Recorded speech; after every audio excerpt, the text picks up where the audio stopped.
You probably don't have a problem playing a video game or browsing through social media on your phone. In fact, I have no doubt you could sit in front of a screen and do both of these activities for 2 hours or even longer without breaking your concentration.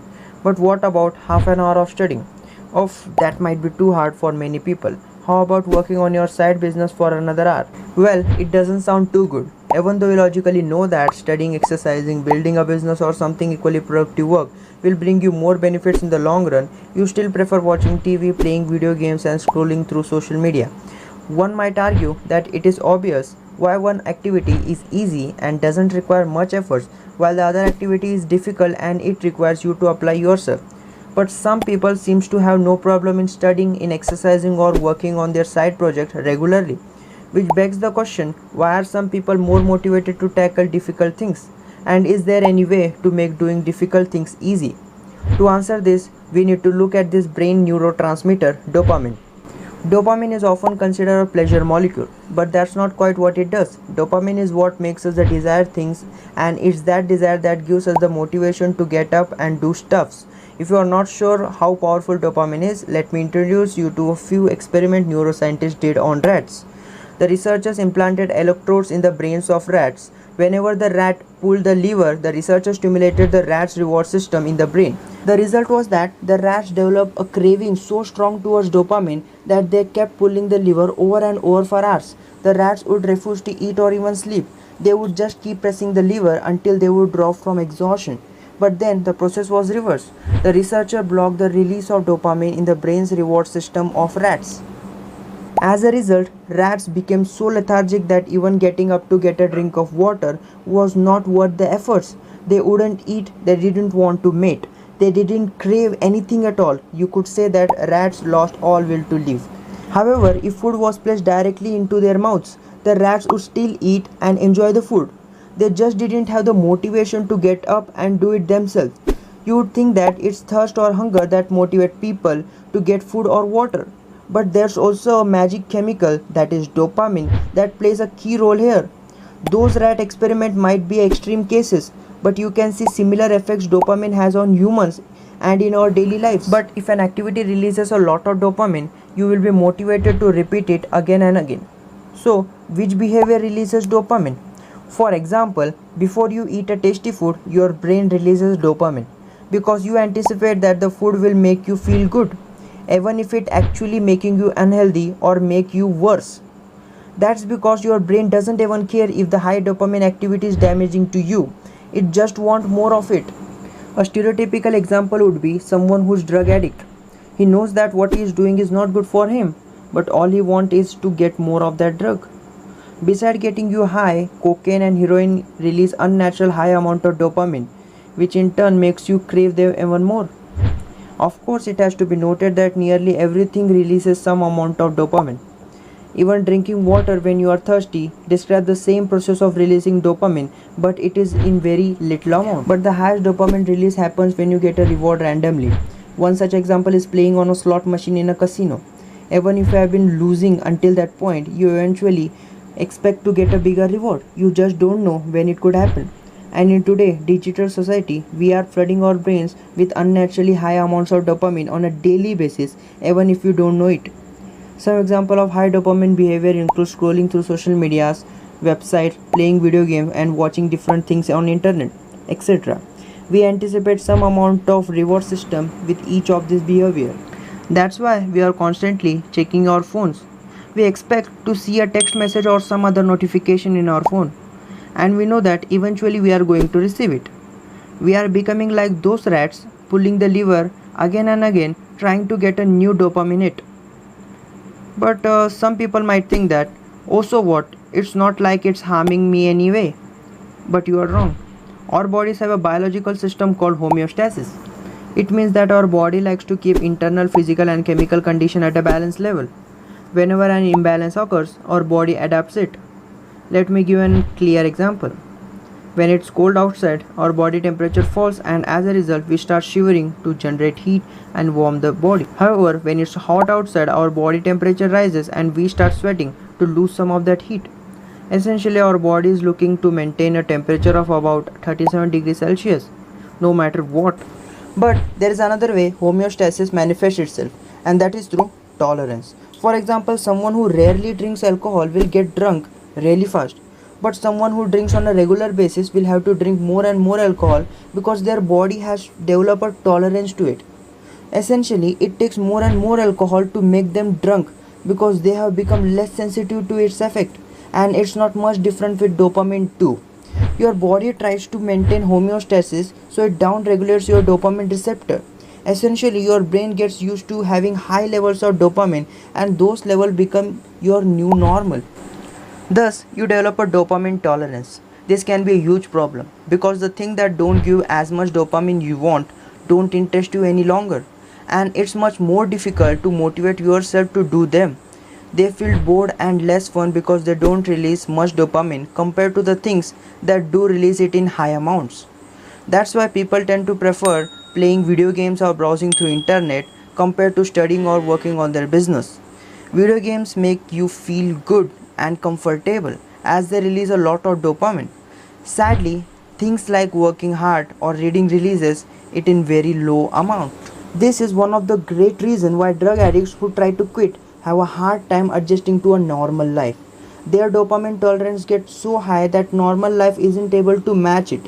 They become like those rats from previous experiment who have no motivation to do anything if there's not enough dopamine release in their brain. And it's not just drug addicts. People who are addicted to video games, social media, or internet surfing experience the same thing. Once their dopamine tolerance gets too high, they simply aren't able to enjoy the low dopamine behaviors. Which begs the question, is there anything that can be done to prevent this? The answer is yes, but you need to perform dopamine detox. By now, you might already have an idea what dopamine detox is going to look like. What you are going to do is set aside a day where you are going to avoid all the highly stimulating activities. You are going to stop flooding your brain with high amounts of dopamine, and you are going to let your dopamine receptors recover. Now, let's get to the procedure of dopamine detox. In dopamine detox, for one whole day, you will try to have as little fun as possible. You won't be using internet or any technology like your phone or computer. You are not allowed to listen to music, you are not allowed to eat any junk food. Basically, you are going to remove all sources of external pleasure for the entire day. You are going to embrace and feel the boredom. And trust me, there will be lot of boredom. You are, however, allowed to do the following activities. You can meditate and be alone with your thoughts. You can reflect your life goals and write down any ideas you get, not on your computer or phone, but on a physical piece of a paper. All of this might seem quite intense, but if you want a radical result in your life and you want them fast, you need to be able to take a radical actions too. Now, you might be asking yourself, why would even this work? You can think of it in this way. Let's say that you have been eating every single meal at the best restaurant in your town. As a result, what happens is that those tasty and fancy meals become your new normal. If someone offered you a bowl of plain rice in that restaurant, you would probably refuse to it. It simply wouldn't taste as good as your usual restaurant meal. But if you suddenly find yourself stranded on a deserted island and you are starving for food, suddenly that a bowl of plain rice doesn't seem so bad, isn't it? And that is what the dopamine detox does. It starves you of all the pleasure you usually get, and in turn it makes those less satisfying activities more desirable. To put it in simple manner, dopamine detox works because you became so bored that boring stuffs become more fun. Now if you don't want to take such extreme action that I told you and starve yourself of all the pleasure, you can perform smaller dopamine detox too. You are going to pick one day or 2 days of the week where you are going to refrain from one of your high dopamine behaviors completely. Whatever that behavior might be, maybe checking your phone all the time, playing video games on your computer, being watching TV, eating junk food, or anything that gives instant pleasure, avoid it. And from now, every single week for one whole day, you are going to avoid that activity. Yes, you will feel slightly bored, but that's the point. You want to let your dopamine receptor recover from the unnaturally high dopamine that's been flooding your brain. And boredom is going to propel you to do other things that day. Things that you would normally refuse to do because they don't release as much dopamine. You will probably start doing things. And because you are bored, it is easier for you to do them. Of course, avoiding high dopamine behavior once in a while is very good. But ideally, you should avoid those behavior altogether, or at least as much as you possible. Instead, you want to connect more dopamine to the things that will actually benefit you. And what I found is that your current high dopamine activity can serve as an incentive to pursue things. For example, I will explain you in other words that you could use your high dopamine activity as a reward for completing difficult work. And trust me, this is exactly what I do for myself. I track all the difficult low dopamine work I do. For example, cleaning my apartment, reading books, doing some sort of exercise, creating this video, or writing some script, etc. After I am able to get a certain amount of work done, I reward myself with some amount of high dopamine activity at the end of the day. The keywords here are after and at the end of the day. Listen it carefully, after and at the end of the day. If I indulge in high dopamine behavior first, then I am not going to feel like doing the low dopamine work in second place. I am simply not going to be motivated enough, so I always start with a difficult thing first. Only then I allow myself to indulge in high dopamine activity in second place. To give you an example, for every completed hour of productive work, I reward myself with 15 minutes of high dopamine behavior at the end of the day. That means for 8 hours of low dopamine work, I allow myself roughly 2 hours of high dopamine behavior. Of course, these are my ratio, you can tweak them to your liking also. Also, it has to be noted that if you're addicted to something that is damaging to your health very badly, then you don't want to treat that behavior as a reward. Just remember it. Instead, find a different reward that's not damaging you. To conclude this, I want to say that it is possible to make doing difficult things feel easier, but when your brain is getting so much dopamine all the time, you won't be as excited about working on something that doesn't release much of it. That's why you might want to limit your phone and computer usage along with other high dopamine releasing behavior.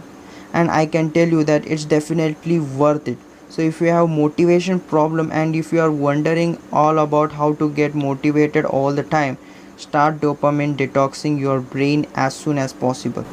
Separate yourself from the unnaturally high amounts of dopamine, or at least expose yourself to it far less frequently.